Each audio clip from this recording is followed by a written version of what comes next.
Hi, welcome to week 4 of our fall harvest quilt along. So last week, like I said, should have been pretty easy. The broccoli had a few little parts, but other than that, the potatoes go together super quick and super easy. So hopefully we're able to finish those up, and we are going to get started on this week's blocks.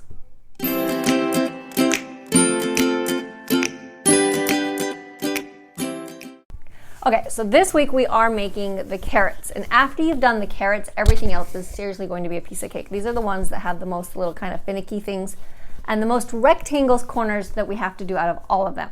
So I'm going to walk you through the carrot block today, and then with the carrots this week, we're also going to do the squash, and there's just one squash, and it is actually super easy. So if you need a mental break, sew the squash, get a good night's rest, and then come back and do the carrots so you can make sure you get all the steps in the right parts. So let's go ahead and show you this carrot block and how it's going to go together.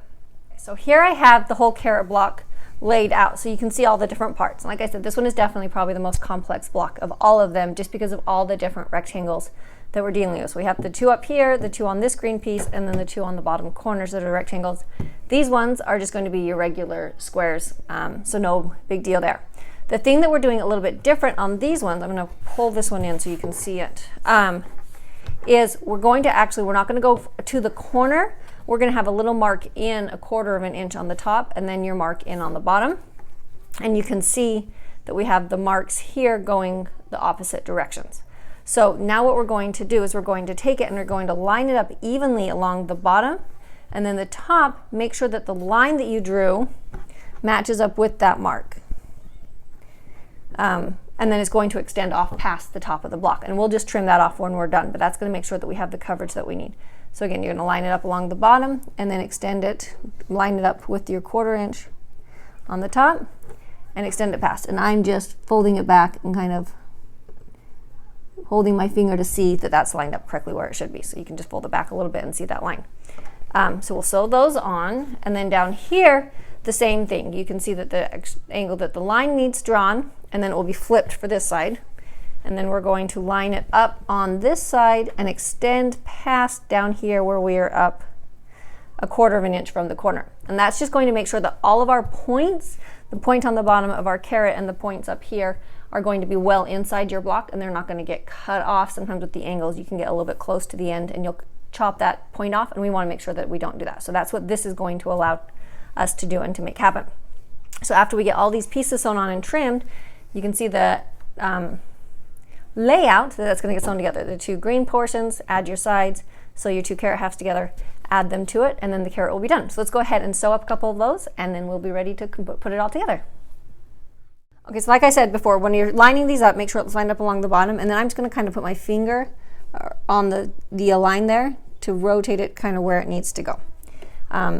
You could do this with a light box too if you wanted to, if you have that, or a window if you need, but really it doesn't have to be exactly on the line, just as close as possible. So just kind of bending it back and watching should get you close enough to where you need to be. I'm also going to go ahead and just start sewing all the way back just to make sure that I don't miss anything. I'm going to go all the way down. Flip it. And then I'm just going to go back up the side. You could also chain piece these as you're putting them together. Makes it nice and easy and goes really quick.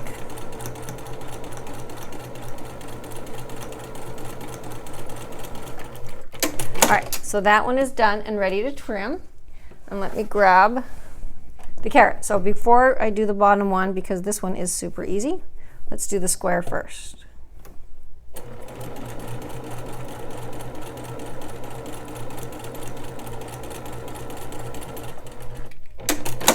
And then line it up on the side and extend past the block down on the bottom point. Make sure that it's, this one you want to make sure you're a little bit more right on so that when you put your two halves together, if they're both right on that mark, they should line up really nicely for you.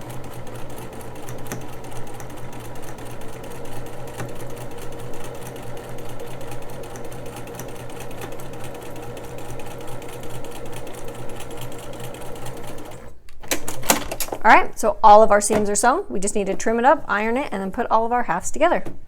Okay, so now that we have it ironed, you can see how that extends above, and you're just going to go ahead and trim those off even with that top.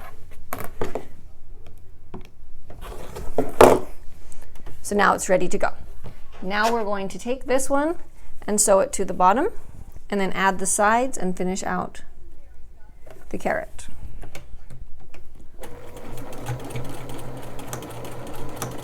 And the carrot is all done and put together, so I'm going to go ahead and make 3 more and then sew them together in their block. Okay, so now I have all 4 of our carrots sewn together, and I promise this is probably the hardest week. So after we get through this one, the rest of it is going to be a piece of cake. So finish out your carrots, get your squash done, and we will see you next week. Bye.